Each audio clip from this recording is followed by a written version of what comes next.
So hello everyone, this is the 5th session ng CO2 fractionalizer. The third session, may improvement na siya sa balat. Mas lumit yung scars, yung acne scars. Here. Dati mas malalim to, ngayon medyo nag-minimize siya. And dito naman sa may right part.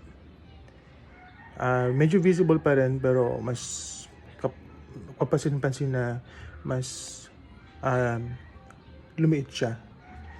Yun, and also I noticed after na magbakbak, naging parang pinkish yung texture ng balat ko. And also medyo naging smooth.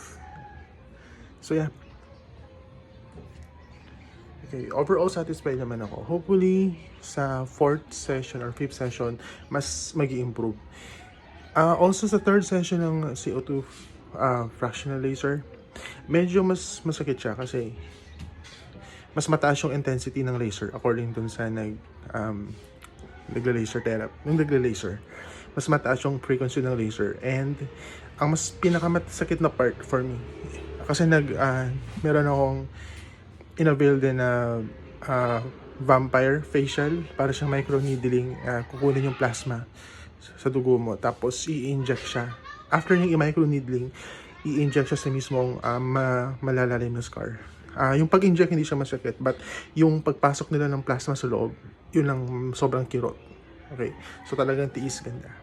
Okay, update ko kayo sa next session, the 4th session, which will be next month. If may mas nag-improve. Okay, thank you.